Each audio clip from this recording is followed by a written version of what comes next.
నమస్తే. Last time నేను పెట్టిన వీడియో చాలా వైరల్ అవ్వటంతో అందరూ చాలా క్వశ్చన్స్ అడుగుతున్నారు. దాని తర్వాత అంబటి రాంబాబు గారు ఒక ప్రెస్ మీట్ పెట్టి మరీ చాలా బాగా చెప్పారు. 2 నిమిషాలు మా మామ ఇంత మంచి ఆయన అని నేనే నమ్మేశాను. దాంతో ఇసు అంత మంచితనం కూడా ఉంటే బాగుండేది. బట్ ఆయన ఏం మాట్లాడారంటే 4 సంవత్సరాల నుంచి తన మనవడు మనవరాలు ఆయన దగ్గరే ఉంటున్నారని, వాళ్ళని ఆర్థికంగా ఈయనే జాగ్రత్తగా చూసుకుంటున్నారని, అల్లుడైన నేను ఎటువంటి ఆర్థిక సహాయం చేయట్లేదని, ఇవన్నీ చేయటం వల్ల దుర్మార్గుడిని అయితే గీతే నేనే అవుతాను తప్ప ఆయన కాడని మంచి వాగ్దాటిలో చెప్పారు. ఏదైనా దాన్ని ఒప్పుకోవాలి, ఆ స్కిల్ని ఒప్పుకోవాలి. ప్లస్ నా వెనకాల మోడీ గారు, పవన్ కళ్యాణ్ గారు, చంద్రబాబు నాయుడు గారు ఉండి చేయిస్తున్నారని చెప్పారు. ఇప్పుడు టాపిక్లోకి వద్దాం. ఇది నేను మీకు 2023 మార్చ్ 3 పంపించిన వీడియో చూడండి.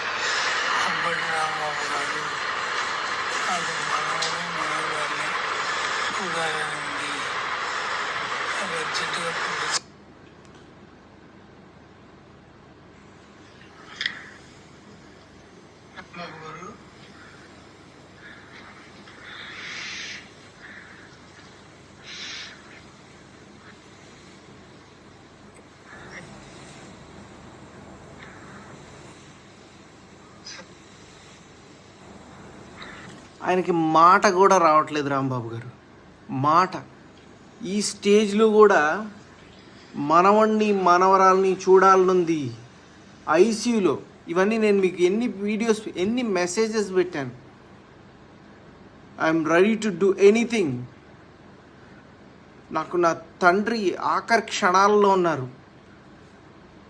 మార్చ్ 22 నా తండ్రి మరణించినప్పుడు తన మనవణ్ణి మనవరాల్ని చూసుకోలేదని ఒక తాత తన గుండెల మీద ఎత్తుకొని పెంచిన మనవణ్ణి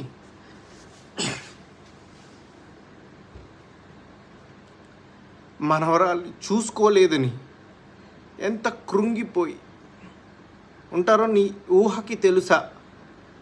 ఇదేనా మీ మంచితనం? దీని గురించేనా మీరు మాట్లాడుతుంది? అంటే మీ ఫ్యామిలీని క్వశ్చన్ చేస్తే ఎంత దుర్మార్గం అన్నా చేసేస్తారా?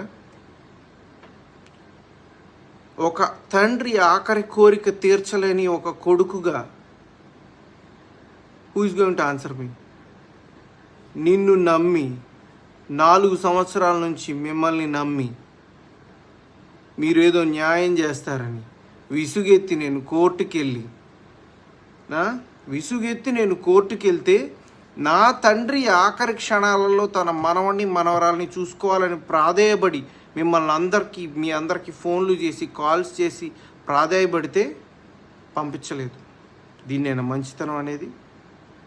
ఇప్పటికైనా చెప్తున్నా, మీరు నా కొడుకుని నా కూతుర్ని పోషించనే అక్కర్లేదు. నేను ఆరోగ్యంగా ఉన్నాను, ఆర్థికంగానూ బాగానే ఉన్నాను.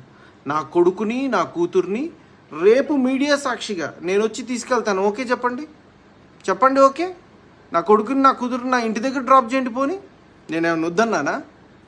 మీరు రూపాయి పెట్టనక్కర్లా. వాళ్ళని బంగారంలా గుండెల మీద ఎత్తుకొని పెంచుతా. నాన్న అని 4 సంవత్సరాల నుంచి నాకు వాళ్ళకు దూరం చేసి మనిషిలోని ప్రాణాన్ని తీసేసి ఎటువంటి తప్పు చేయలేదు అని ఎలా బుకాయించగలుగుతున్నారండి మీరు? కనీసం కొంచెం అన్న ఇసువంతన్న ఆత్మసాక్షి ఉందా మీకు? మీరే ఆలోచించుకోండి. ఇంతకుమించి నేను మాట్లాడను, ఇంతకుమించి నేను అడగను, చెప్పను. మీరే ఆలోచించుకోండి. ఇది ప్రజలే ఆలోచించుకుంటారు. నా పేరు డాక్టర్ గౌతమ్. నేను ఇప్పుడు సిట్టింగ్ ఎమ్మెల్యే అండ్ మినిస్టర్ అయిన అంబటి రాంబాబు నుండి. అది నా దురదృష్టం, ఎవరు ఏం చేయలేరు. బట్ ఈ వీడియో చేయాలా లేదా అని నేను చాలాసార్లు ఆలోచించి చేయటం నా బాధ్యత అని అనుకున్న తర్వాత నేను ఈ వీడియోస్ ఇస్తున్నాను. అంబట్ రాంబాబు అంత నీచుడు, నికృష్టుడు, దరిద్రుడు, శవాల మీద పేలాలు ఏరుకునే రకాన్ని నేను నా జీవితంలో చూడలేదు. రోజు పొద్దున్నే దండం పెట్టుకునేటప్పుడు ఇంతటి నీచుడిని ఇంకొకసారి నా లైఫ్లో ఇంట్రడ్యూస్ చేయకు స్వామి అని ఎప్పుడు కోరుకుంటూ దండం పెట్టుకుంటుంటా. అంత భయంకరమైన వ్యక్తి. ఎందుకు ఇప్పుడు చెప్తున్నానంటే తన పోటీ చేయబోయే పోస్ట్ అలాంటిది. ఏ పోస్ట్కి అయితే మంచితనం, మానవతా విలువలు, కనీసం బాధ్యత ఉండాలో వీటిల్లో అందరికీ 100% అందరికీ అన్నీ ఉండక్కర్లేదు. 0.001% కూడా లేని వ్యక్తి అంబటి రాంబాబు. ఇలాంటి వ్యక్తికి ఓటేసేటప్పుడు మనకు తెలియకుండానే కొన్నిటిని మనం ప్రోత్సహిస్తున్నట్టు. ఎలాంటి వాటిని? ఎవరైతే నిస్సిగ్గుగా ఎంత పెద్ద గొంతేసుకొని ఎంత పెద్ద అబద్ధాన్ని అరిచినా సరే దాన్ని నిజం చేయొచ్చు అన్న కాన్ఫిడెన్స్తో బతుకుతారో సమాజంలో అలాంటి వాళ్ళకి ఓటేస్తున్నట్టు. ఎంత లేకి పని అయినా చేసి చాలా హుందాగా బతకచ్చు సమాజంలో అని అనుకునే వాళ్ళకి ఓటేస్తున్నట్టు. ఏదైనా చేసి సిగ్గు లేకుండా సిగ్గులేని తనాన్ని ప్రోత్సహించవచ్చు అని అనుకునే వాళ్ళకి మనం ఓటేస్తున్నట్టు. ఇలాంటి వాళ్ళకి ఓటేస్తే ఇవే సమాజం యొక్క తలరాతలాగా మారి రేపు సమాజం కూడా ఇలానే తయారవుతుంది. దీన్ని ప్రజలు గమనించి సరైన ఓటుతో సరైన బాధ్యతతో ఓటేసి సరిగ్గా నాయకుడిని ఎంచుకుంటారని ఆశిస్తూ, నమస్తే అండి. నా పేరు డాక్టర్ గౌతమ్. నేను ఇప్పుడు సిట్టింగ్ ఎమ్మెల్యే అండ్ మినిస్టర్ అయిన అంబటి రాంబాబు నుండి. అది నా దురదృష్టం, ఎవరు ఏం చేయలేరు. బట్ ఈ వీడియో చేయాలా లేదా అని నేను చాలాసార్లు ఆలోచించి చేయటం నా బాధ్యత అని అనుకున్న తర్వాత నేను ఈ వీడియోస్ ఇస్తున్నాను. అంబటి రాంబాబు అంత నీచుడు, నికృష్టుడు, దరిద్రుడు, శవాల మీద పేలాలు ఏరుకునే రకాన్ని నేను నా జీవితంలో చూడలేదు. రోజు పొద్దున్నే దండం పెట్టుకునేటప్పుడు ఇంతటి నీచుడిని ఇంకొకసారి నా లైఫ్లో ఇంట్రడ్యూస్ చేయకు స్వామి అని ఎప్పుడు కోరుకుంటూ దండం పెట్టుకుంటుంటా. అంత భయంకరమైన వ్యక్తి. ఎందుకు ఇప్పుడు చెప్తున్నానంటే తన పోటీ చేయబోయే పోస్ట్ అలాంటిది. ఏ పోస్ట్కి అయితే మంచితనం, మానవతా విలువలు, కనీసం బాధ్యత ఉండాలో వీటిల్లో అందరికీ 100% అందరికీ అన్నీ ఉండక్కర్లేదు. 0.001% కూడా లేని వ్యక్తి అంబటి రాంబాబు. ఇలాంటి వ్యక్తికి ఓటేసేటప్పుడు మనకు తెలియకుండానే కొన్నిటిని మనం ప్రోత్సహిస్తున్నట్టు. ఎలాంటి వాటిని? ఎవరైతే నిస్సిగ్గుగా ఎంత పెద్ద గొంతేసుకొని ఎంత పెద్ద అబద్ధాన్ని అరిచినా సరే దాన్ని నిజం చేయొచ్చు అన్న కాన్ఫిడెన్స్తో బతుకుతారో సమాజంలో అలాంటి వాళ్ళకి ఓటేస్తున్నట్టు. ఎంత లేకి పని అయినా చేసి చాలా హుందాగా బతకచ్చు సమాజంలో అని అనుకునే వాళ్ళకి ఓటేస్తున్నట్టు.